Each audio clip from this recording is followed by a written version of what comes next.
Bonjour, chaque jour l'UP reçoit 4 chefs d'entreprise. L'idée est de faire un tour d'horizon de l'actualité, de la façon dont chacun vit au sein de son entreprise cette période de confinement. L'idée toujours est de se projeter dans l'avenir. À l'UP, nous sommes des gens très positifs, donc il faut se projeter et voir l'avenir d'une manière sereine. On remercie également la région Sud et Cage Business School pour leur contribution et leur aide dans la réalisation de cette émission. L'idée est quoi? C'est de s'assurer déjà que nous sommes bien métropolitains. Et effectivement, nous le sommes, puisque nous représentons l'ensemble du territoire de la métropole Aix-Marseille. Sandrine, à vous de nous dire un petit peu ce que votre cabinet, ce que vous faites plus particulièrement. Sandrine Delogu-Bonan, bonjour à tous. Merci pour votre invitation. Je suis avocat au sein du cabinet BBLM.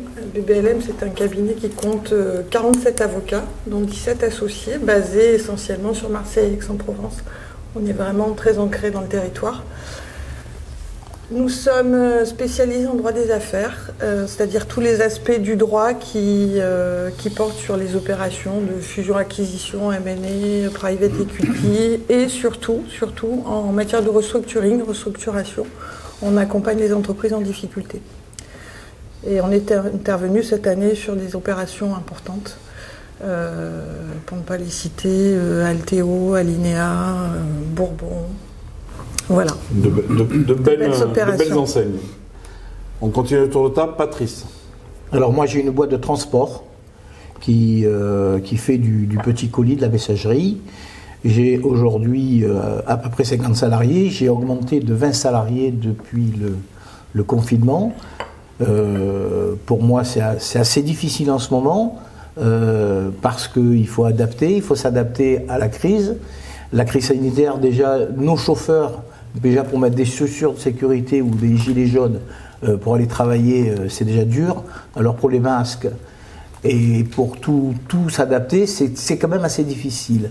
Et il y a aussi un autre problème, c'est que quand on va chez un client avec nos appareils, les clients signaient à l'époque et maintenant ils ne signent plus.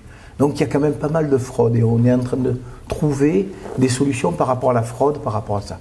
C'est-à-dire les gens disent « j'ai pas reçu mon colis ». Et comme on n'a pas de preuve de signature, on est un peu coincé. Donc ça c'est un gros problème chez nous en ce moment. Et on a des gros problèmes aujourd'hui de stationnement, surtout à Marseille dans le 1er et 6e arrondissement. La police nous met toujours des PV à 135 € parce qu'on se gare, mais il n'y a pas de place pour se garer, les places de livraison sont prises, et ça c'est dramatique pour nous. Merci Patrice. Olivier. Bonjour, Olivier Campana, je suis le responsable du groupe Sud Finance Conseil, donc c'est un groupe qui intervient dans la défiscalisation immobilière. Nous exerçons depuis plus de 25 ans, c'est important de le préciser, parce que ce sont des secteurs d'activité où il y a un côté éphémère des entreprises qui ne nous fait pas de la bonne publicité. Donc nous on est présents auprès des Marseillais et des métropolitains depuis 25 ans et on accompagne nos clients dans leur investissement immobilier à travers également des agences immobilières sous enseigne La Forêt que nous exploitons sur Marseille également. Merci. Jean-Yves. Bonjour à tous. Société Batimex, société que j'ai créée en 2004 après 25 ans d'expérience en Chine. Je suis le président de la société. Nous sommes, donc Batimex et Batman Import-Export. Nous sommes les distributeurs de plusieurs marques, dont Lumisky, qui est la plus importante, qui est leader sur son marché en luminaires d'extérieur, et également Calia, Kitchen Move, etc. Donc nous sommes basés ici, dans la région Marseille-Est, et nous commercialisons principalement, alors c'est un phénomène nouveau, principalement en ligne, et on en parlera tout à l'heure par rapport aux ventes magasins, qui elles, malheureusement cette année, ont terriblement baissé. Dans la chronologie, on peut en parler ou on parlera plus tard? Oui, on va échanger. Donc je termine le tour de table en me présentant également, puisque je suis le vice-président en charge des territoires, président du territoire d'Aix pour l'UPE, et quand je ne fais pas de l'UPE, je fais un peu de comptabilité, puisque j'anime le réseau Inextinso, qui est un groupe d'experts comptables national. Voilà, donc le moment d'échange est venu. On peut faire un petit tour de table. Donc Patrice, tu nous as expliqué effectivement les difficultés que tu rencontrais dans l'organisation du boulot. Je suppose que chez les avocats, un peu comme chez les experts comptables, on est beaucoup en télétravail quand même. Et je vous laisse nous expliquer tout cela. On est beaucoup en télétravail, on le pratiquait déjà, c'est-à-dire qu'effectivement on faisait beaucoup d'opérations sur des deals, on se déplaçait un petit peu moins que précédemment, on utilisait la visioconférence. Là effectivement avec le premier confinement ça s'est arrêté, plus de déplacements, on a continué à travailler tous en télétravail. Tout le monde n'a pas travaillé puisqu'effectivement il y a eu une grosse partie en chômage partiel. Et garde d'enfants, c'était pas évident. Et les opérations aussi étaient au ralenti, donc on a dû s'adapter au marché.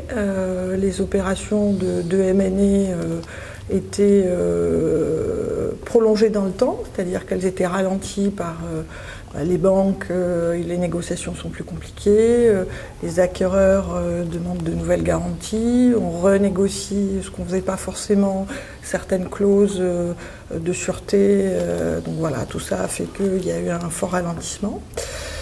On a dû apprendre à travailler différemment sur certaines autres activités, notamment la formation, parce qu'on en fait aussi. Alors là, pour le coup, c'est devenu complètement du webinar.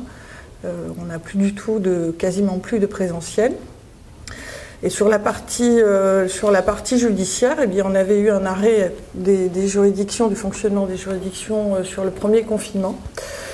Les juridictions ont recommencé à fonctionner à peu près normalement à l'été, à partir du mois de juillet. Et là, ça fonctionne tout à fait normalement. Mais la semaine dernière est sortie une nouvelle ordonnance, hélas, 18 novembre, qui prévoit un nouveau plan d'organisation des juridictions. Et on peut s'attendre effectivement à ce que, à nouveau, les juridictions prennent un peu de retard et fonctionnent différemment. Donc on devrait en savoir plus cette semaine. Voilà. Olivier, le télétravail pour du conseil en gestion de patrimoine. Alors le télétravail, on s'y est mis, mais c'est vrai que c'est assez compliqué parce que nous on a une clientèle exclusivement de particuliers. Donc sur la partie gestion de patrimoine, aujourd'hui le point positif, parce qu'il faut toujours en trouver, c'est que l'avenir de tout le monde est particulièrement incertain. Donc tout le monde prépare un peu dans le flou, mais prépare sa retraite. Donc il y a une réelle volonté de basculer ses actifs sur de l'immobilier et d'utiliser les leviers fiscaux pour y arriver. Donc il y a une forte demande. Maintenant, c'est vrai qu'il y a une notion de confiance qui doit se créer et que l'écran n'est pas le meilleur outil pour créer cette confiance-là. Donc ça nous ralentit, mais la demande, je dirais, qui croît, comble ces difficultés-là. Après, sur la partie immobilière pure avec les agences, c'est là qu'il y a tout un dilemme sur le côté essentiel des choses. C'est-à-dire qu'aujourd'hui, il ne faut pas se faire d'illusions, on n'achète pas de l'immobilier simplement sur vidéo. En revanche, la partie location, qui est un besoin immédiat, puisqu'on s'aperçoit que beaucoup de personnes sont toujours dans l'urgence de se relouer, fonctionne très bien en digitalisation parce que il faut répondre à ce besoin latent. Et la notion d'essentialité qui est remise en question par toutes les grandes enseignes immobilière est vraiment d'actualité aujourd'hui, c'est sûr. Jean-Yves, tu nous as dit qu'effectivement, on changeait de stratégie, de façon de travailler. Dis-nous en un petit peu plus. Oui, alors nous, cette année, on a commencé l'année avec triple peine, j'allais dire, puisque on sortait déjà d'une grève très dure qui avait commencé à Fos. Nous, notre activité, c'est plusieurs milliers de containers à l'import de Chine et une usine à Barcelone. Ces containers, à partir du 5 décembre, ils sont partis partout, sur tout le bassin méditerranéen, sauf à Marseille, puisque Marseille a été écarté, le bateau n'escalait plus à Marseille pendant 2 mois. Donc ça a été très très grave. Quand on s'est retrouvé, moi j'étais en Chine le 11 janvier, quand je suis rentré le 14, la pandémie a été déclarée. Les magasins qu'on avait prévu de livrer en février, on n'a pas pu le faire alors qu'on avait le stock à ras-bord. Donc triple peine parce qu'effectivement, le 16 mars, tous les magasins ont fermé.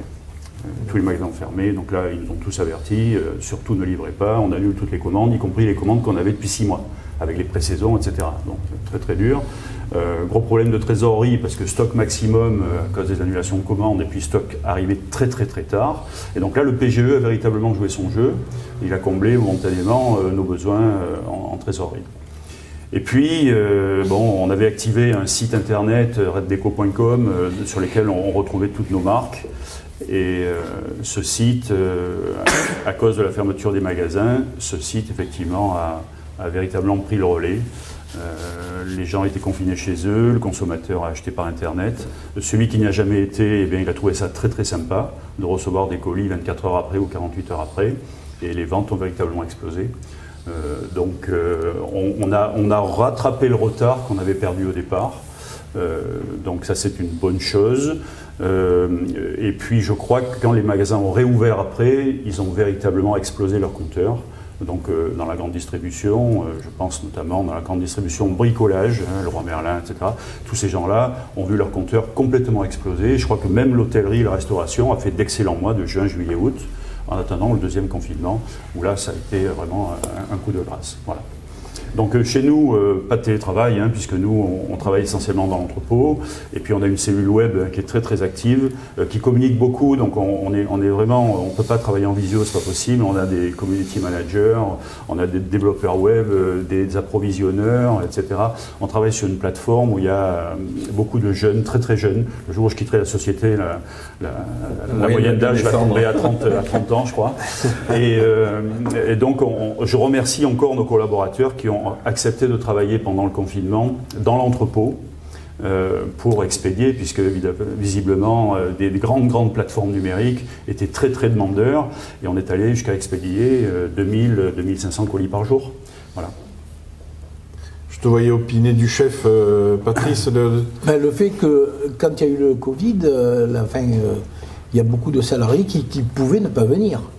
Donc nous, on a eu dans notre entreprise ceux qui ont eu des maladies, on va dire, comme le diabète et tout, eux ne sont pas venus, mais tous les autres sont venus. Et en plus, on a eu plusieurs fois l'inspection du travail qui est venue voir comment ils pouvaient faire le truc des barrières. Alors ils n'y arrivaient pas, évidemment, les chauffeurs, ils sont obligés de se dire bonjour et tout. Donc ça, là, c'est dur pour leur apprendre, pour tout ça. Et en plus, ces derniers temps, j'ai recruté pendant les 3 mois là, parce qu'on a beaucoup de colis et aujourd'hui on livre tout. Ça veut dire la viande, le poisson frais, ça veut dire que vraiment ça part de Régis la veille, le lendemain c'est chez vous avant midi.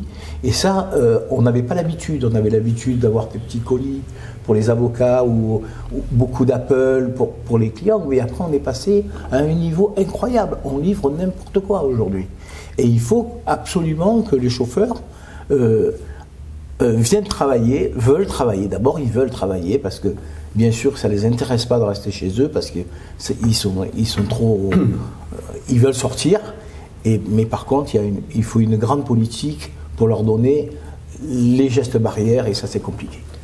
C'est un sujet qui est intéressant parce qu'on parlait à l'instant des chauffeurs, on parlait des collaborateurs qui sont venus en période de confinement. Aujourd'hui, on cherche des moyens pour développer l'entreprise, pour se réinventer, mais le premier levier, ce sont les collaborateurs. Aujourd'hui, ce sont à eux, même si on leur donne les moyens, c'est à eux de réinventer leur propre entreprise. Et c'est là qu'on s'aperçoit qu'il y a des ressources importantes au sein de toutes ces entreprises régionales, puisque les gens ont une réelle volonté de travailler. Et quand on leur donne les outils, on s'aperçoit que les choses bougent et qu'il y a des choses à faire. Mais la main aujourd'hui, on parle toujours des chefs d'entreprise, mais elle est aussi au niveau des salariés. Et c'est important de le souligner. L'avenir. Nous attendons tous avec grande impatience l'intervention de notre président demain, même si on a la grande majorité des pistes qui vont être explorées. Comment voyez-vous l'avenir chez les avocats? Chez les avocats, l'avenir, bien, on va dire qu'on va attendre la fin des mesures sanitaires après le 16 février 2021. On va voir comment toutes les entreprises vont redémarrer. Effectivement, il va y avoir, je pense, ça dépend à la fois des secteurs et à la fois de l'état dans lequel vont se trouver les entreprises. On sait aujourd'hui, parce qu'on est très spécialisé en restructuring, je veux dire, en accompagnement des entreprises en difficulté, on a pu constater ces derniers mois que finalement il y avait 50% de moins de dossiers qui arrivaient devant le tribunal de commerce. On a 50% de moins de dépôts, de déclarations de cessation, d'état de cessation des paiements.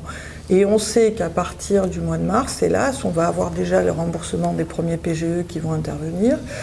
Et on sait que la fin de toutes ces mesures qui ont été prises, le report de charges, les exonérations et autres, vont faire qu'au bout d'un moment, les entreprises qu'on appelle les entreprises zombies, qui ont réussi à s'en sortir pendant l'exercice 2020, vont arriver au bout de leur exercice d'ici le mois de mars 2021, et on s'apprête à avoir effectivement un nombre de dossiers importants à ce niveau-là.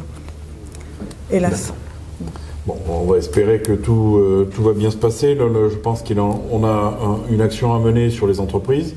On a une action à mener aussi sur nos centres-villes, parce que là, les commerces souffrent. Il va falloir redynamiser quand même l'espace des centres-villes pour éviter d'avoir de la périphérie avec des grandes surfaces et des enseignes significatives, même si on en a besoin, mais peut-être de les réintégrer, redonner une vie et une âme à nos centres-villes au travers des commerces, me semble-t-il.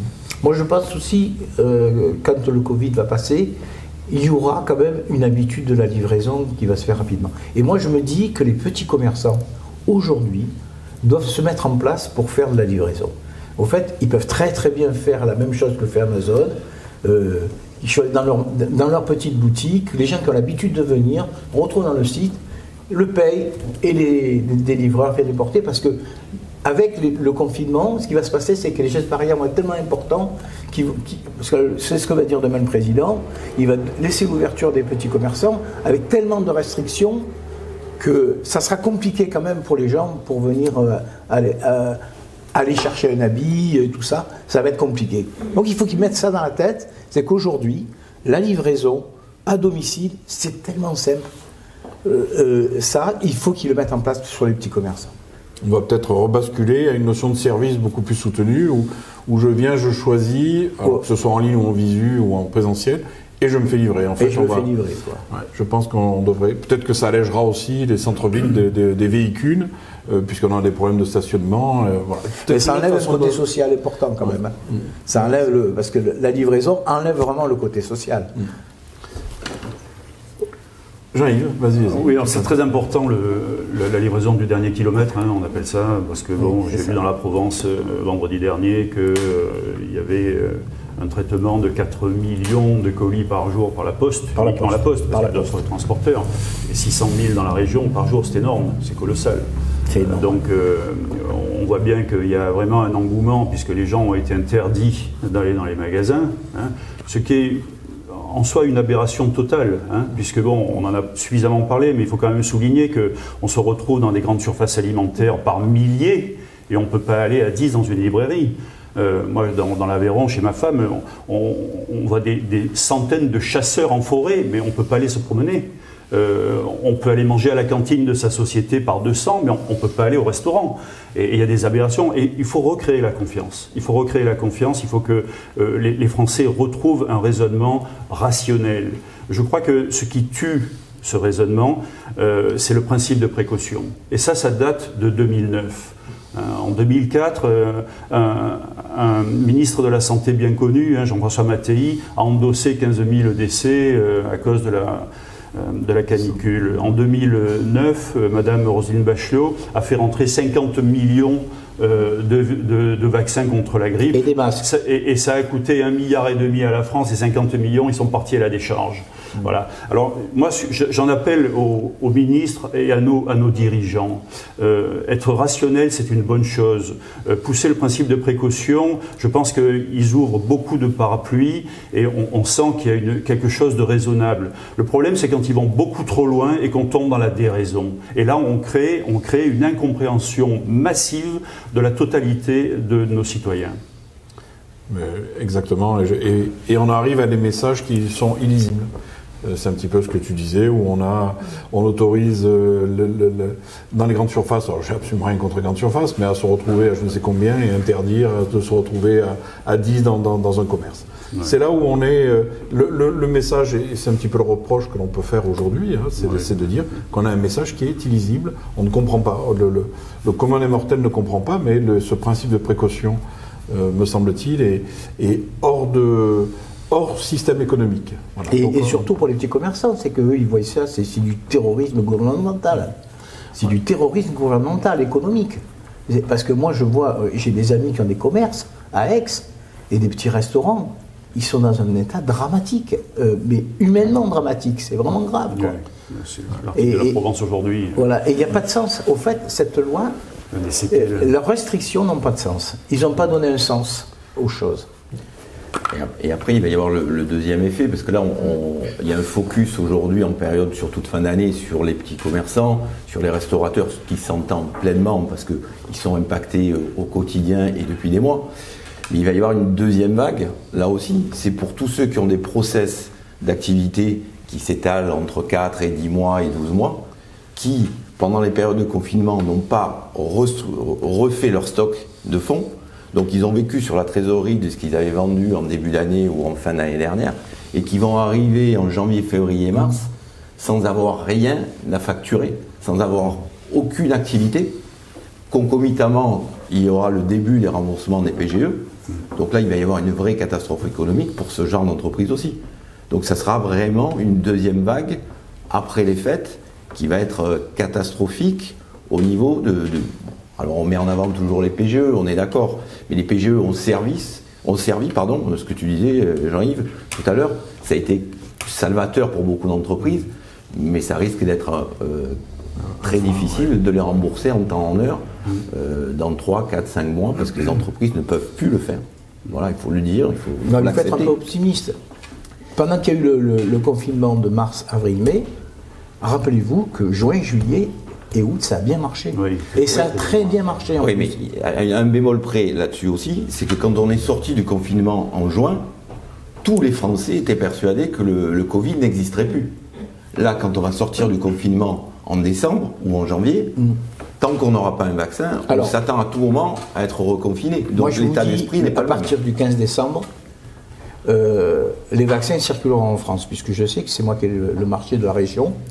Ça veut dire qu'on va livrer des vaccins par un gros transporteur, que je ne peux pas dire le nom, mais ils nous ont déjà prévenu qu'on allait livrer les vaccins. Donc le 15 décembre, normalement, c'est la date qu'ils nous ont donnée pour dire que sur Marseille, on va livrer beaucoup de choses sur les vaccins. Ça veut dire que l'espoir, c'est pour moi, hein, en tout cas pour mon avis à moi, c'est aussi le vaccin. Même si aujourd'hui, il y a beaucoup de gens qui ne veulent pas se faire vacciner. 50%. Voilà. Oui, mais 50% vaccinés, c'est beaucoup. Hein. Ils préfèrent que le beaucoup passe avant et on verra. 50% vaccinés, c'est beaucoup. Oui, oui. Déjà, moi, je suis obligé de me vacciner. Déjà, j'ai une maladie, je suis obligé de me vacciner. Ils ne m'ont même pas demandé mon avis.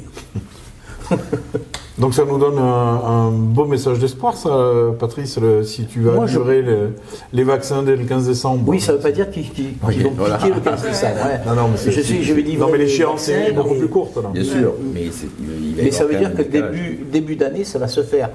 Et moi, je dis qu'il ne faut pas avoir peur de ce vaccin, quoi. Même au début, il ne faut pas avoir peur de ce vaccin, parce que moi, je connais bien les hôpitaux, et malheureusement par rapport à ma maladie, et il y a énormément de gens qui rentrent pour la maladie du Covid, et les gens faibles, je sais, décèdent à cause de ça. Et vraiment, il faut faire attention à ça, quoi. Moi, j'ai animé une visio à l'APEX, parce que je suis aussi vice-président de l'APEX, sur les voyages interdits depuis le Covid. Donc il y avait la SNCF, il y avait Air France, il y avait des agences de voyage et le groupe Accor. Quand on sait qu'Air France a perdu 70% de son chiffre d'affaires, qu'il a cloué au sol plus de 4000 salariés, on se demande ces gens-là, si on ne recommence pas à voyager en février, mars, avril, comment ça va se passer. C'est-à-dire que nécessairement il va y avoir une prise en charge de l'État sur une compagnie nationale, il ne peut pas y avoir autre chose. Pareil pour la SNCF, et puis on voit qu'il y a un énorme malaise. La période post-Covid, s'il y en a une, ne sera plus pareille. Je pense que c'est pas demain la veille qu'on se passera de masques. Je pense qu'on va avoir quelques obligations qui vont perdurer très très longtemps. Moi qui voyage en Chine 6 fois par an depuis 40 ans, je peux te dire que les gens portent des masques. Au début, ça me faisait rire, mais maintenant j'ai compris. Hein, ça ne fait plus rire du tout. Voilà. Et puis moi, si on peut conclure, moi j'ai un mot à dire à nos dirigeants, hein, c'est élargissez le plus possible les lits de réanimation, ça c'était pas prévu, les masques on n'en parle plus, etc. Mais surtout libérer la population et laissez-nous mourir tranquille, quoi. Hein, en gros, on a envie de sortir, les magasins ont envie d'ouvrir, on rentre dans une période de Noël qui va être un désastre économique. Hein. Et psychologique. Un désastre économique. Donc on parle du 4 décembre, mais potentiellement on verra ce que dira demain le président Macron. Si ce n'est pas le 4 décembre, la période de Noël est finie. Voilà. Donc c'est très grave pour l'économie, mais c'est très grave aussi pour la population, pour les séquelles que ça va reporter sur nos enfants qu'on a muselés à l'âge de 6 ans. Tout ça, il y aura des séquelles irréversibles, c'est sûr. Petit mot de conclusion. Un petit mot de conclusion. C'est vrai qu'on managera plus et on dirigera plus de la même manière. Je pense qu'il y avait un principe de, non pas précaution, mais une prévention qu'on avait un peu oublié. Et aujourd'hui, on s'aperçoit qu'on a été... on navigue à vue. Tout l'exercice, on ne savait pas du tout où on allait aller, à quelle sauce on allait être mangé, et puis on attendait effectivement les ordonnances, les directives, que le président, le Premier ministre ou le ministère du Travail, la ministre du Travail interviennent pour savoir effectivement les mesures que nous devions prendre. Et ça, c'était nouveau. Il fallait s'adapter très vite, il fallait réagir très vite aussi en fonction de l'organisation. Est-ce qu'on est en mesure ou pas de se mettre en ordre de marche, tout en gardant le lien social, parce qu'on l'a vu, il y a certaines structures qui ont perdu du lien social. Le télétravail c'est bien, mais c'est difficile de manager une équipe qui est en télétravail, qui n'a pas les mêmes contraintes familiales. Rester mobilisé, c'est pas évident non plus. Donc comment effectivement manager, mobiliser ces équipes tout en ayant comme ça un principe de précaution et sur un exercice où on ne sait pas du tout où on va aller. Voilà. Donc le mot si je dois donner un mot de conclusion, ce sera la prévention et la réactivité. Qui vont permettre à toutes les entreprises effectivement de pouvoir passer des crises et des crises successives, puisque effectivement on a passé 12 mois de crises successives. Merci. Olivier ? Je rejoindrai Jean-Yves sur le fait de nous libérer.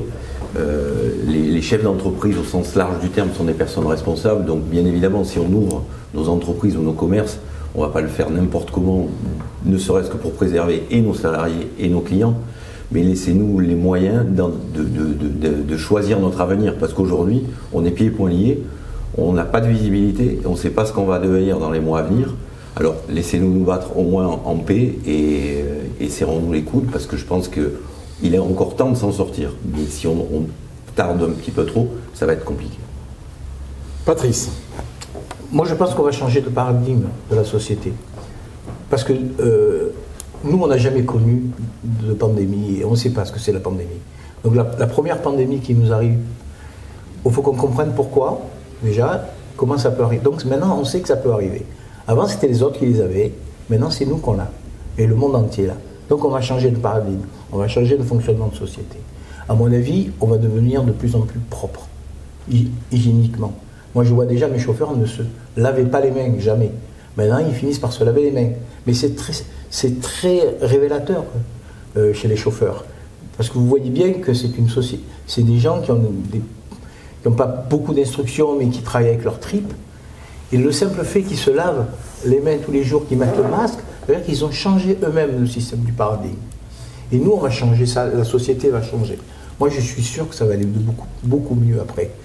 Beaucoup mieux parce qu'on va se protéger contre toutes ces maladies.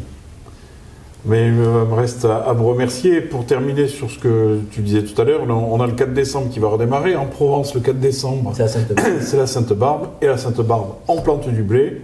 Et il faut que le blé pousse pour que l'année suivante soit meilleure.